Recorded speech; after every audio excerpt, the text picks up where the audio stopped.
Alright, how's it going, YouTube? It's Turkish here.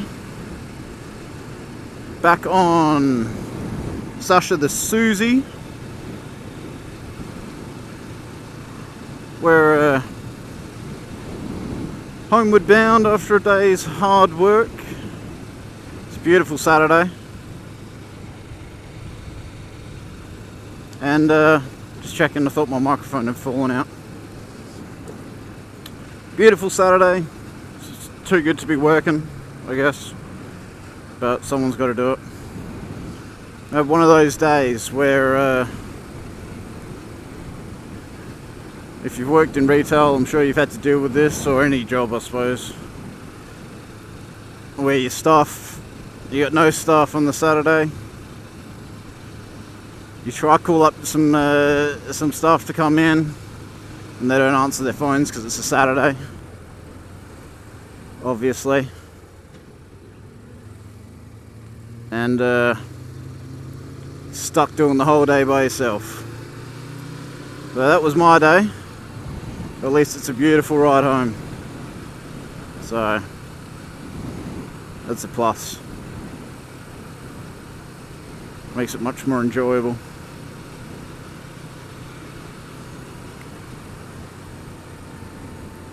So today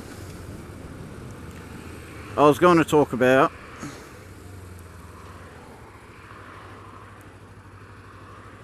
today's video. Sorry, I just checked my mirror. Today's video is going to be about, congratulations, you got you passed your RiderSafe course. So try not to die. Basically, riding around on the field for the RiderSafe course is all well and good, but obviously riding out on the roads is a bit different.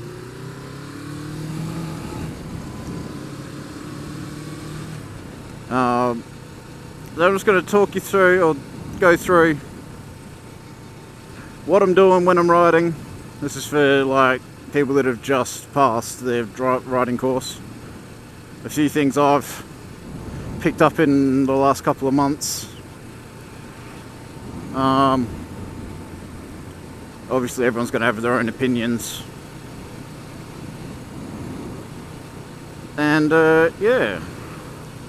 Obviously getting to know your bike's a big first step. The temptation to, once you pass the course and got your bike, the temptation to just head straight out is obviously strong. But you can't stress enough how important it is to get to know your bike and how it handles, what revs and what speeds the engine's doing and that sort of thing. Where the clutch is, well, not where the clutch is, but where the clutch bites, where the brakes kick in, and that sort of thing. Fairly important. Obviously it's going to be different for every single bike as well. I'll check my mirrors, wait for these guys to pull up behind me.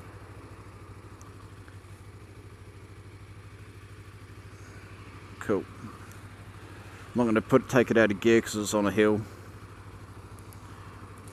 So yeah, obviously getting to know your bike is a big must. Oh, just come down the gorge.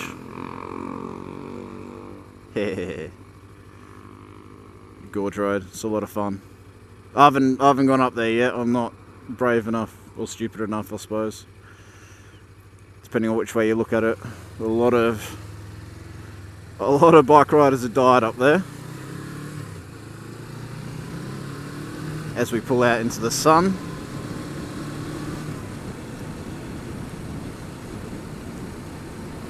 So yeah, getting to know your bike, very important.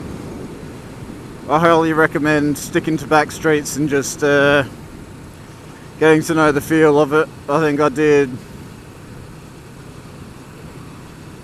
the first probably 100 Ks I did before I hit a main road was just back streets, back streets, back streets, back streets. learning the gears, learning what speeds it does in what gear. I know at 4,000 RPM in 4th gear I'm doing 60. I don't even have to check, I know the engine sound. It's I can do it by ear. As I say that, I'm creeping up a little bit because we're going downhill.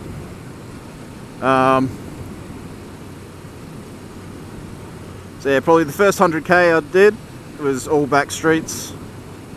And I have to say I'm still learning bits and pieces about it. The throttle positions, that sort of thing. But it all comes with time.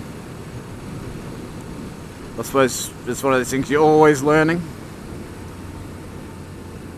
But to get the basics down, it's very important. Now I've got a whole lot of cars behind me. I'll make sure they all pull up in time. Yep.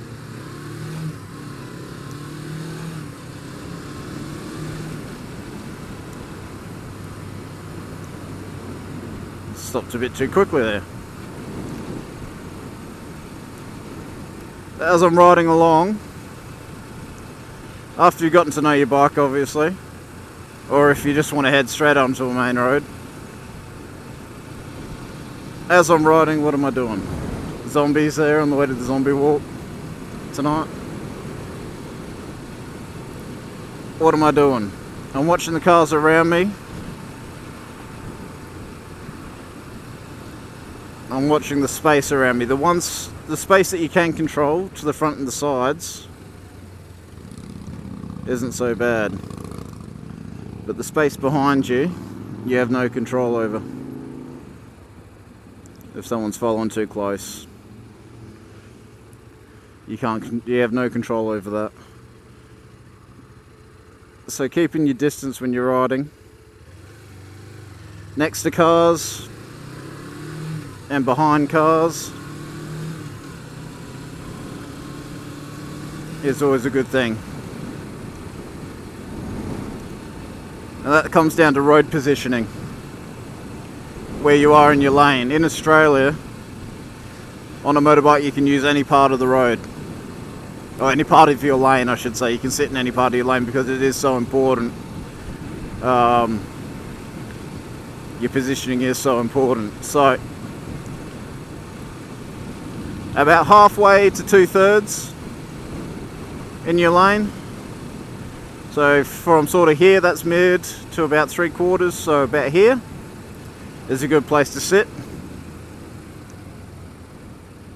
Fucking every red light.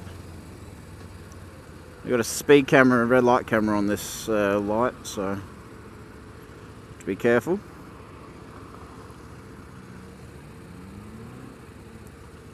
Obviously there are times when you have to move to the left in your lane.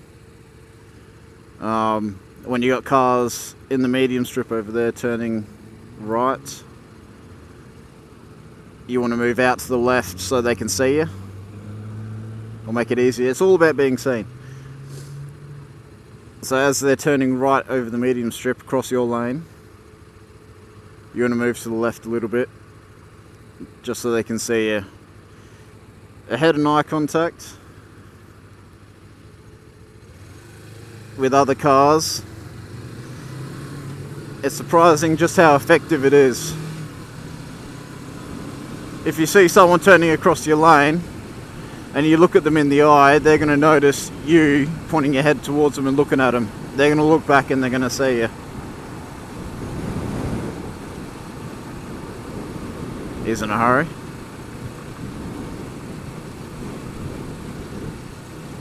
The head and eye contact. It's important to see this car turning left. I'm just going to move into the left part of my lane just so he can see me.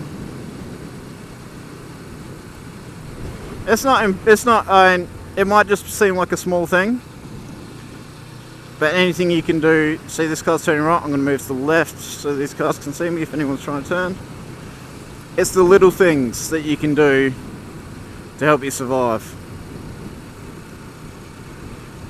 As I'm sure you get told all the time, going for your motorbike license, you're 36% 36 times more likely to die in an accident. If you put that into a percentage, that's what 1 in 3 crashes you're likely to die. So if you have 3 crashes in a year, in one of them you're likely to die. That's not an absolute rule of thumb. I mean, you can have 3 minor accidents, or you can have 1 serious accident. So just keep that in the back of your head. All these little things you can do: road positioning, following cars, keeping your distance, 2-second rule. This Commodore in front of me, 1,000, 2, 1,000, so 2 seconds. Change lanes, head checks, and mirror checks, and all help you survive. I was saying about space control, or area control around you. You can control how far from the vehicle in front you are, and where you are in relation to the vehicle next to you. You don't want to sit in their blind spot. If you can see the driver's face in the mirror, then you're probably in a good spot. They can see you, you can see them, you can see what they're going to do. I'll just put it in neutral. But you can't control the space behind you. For cars following you too closely, you can't really control that. You can tap your brakes, which is something I've started doing. If a car's following me too close, I'll just tap my brakes. Sometimes they don't know that they're following too closely, so I give them the wake-up call they need. Just tap the back brake, just so the light comes on. Sometimes it's all they need to realise that they're following too close. If they're persistent, you're just going to have to extend your braking distance to the car in front of you, I guess. If you brake too suddenly, they're going to go on the back of you. If you can extend your distance and brake more steadily and slower, they're not going to come into the back of you, and you're going to be okay. I touched lightly on my last video when I'm sitting at lights or intersections. I'll always leave it in gear until there's a couple of cars behind me. That's just so if a car doesn't see me or sees me too late, I can pull out and move out the way. If there's a couple of cars behind me, then I'll put it in neutral. And if a car doesn't see the cars behind me, you can plow into them as hard as you like. So I'm not fast, I should be okay.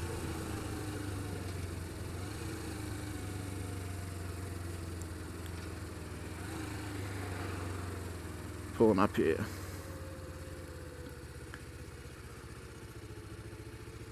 So yeah, that's road positioning and getting to know your bike. They're 2 fairly important things, and the rest is experience, but those are things that you can do to help increase your chances. Oop.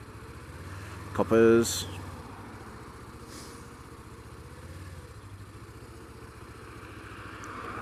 There's the shit lights.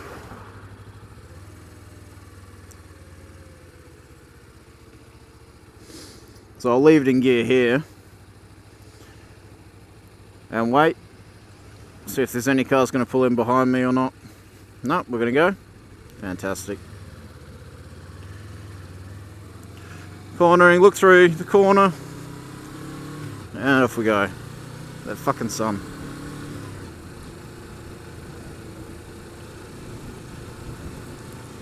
And yeah, so that's the part 1. I'll do another couple of parts talking about, oh, not paying attention. You see her not looking? That's what I mean. The head and eye contact. She was going to turn and see me anyway, but the head and eye contact just made sure that she was paying attention.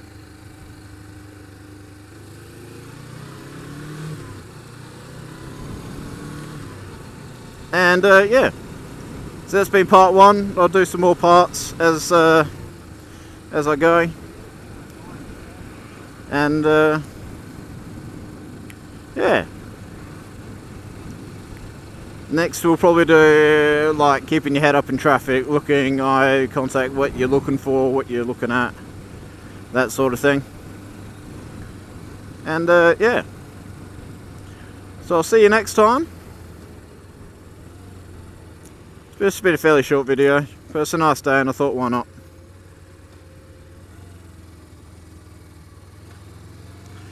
And yeah, so I'll see you next time. Peace and chicken grease.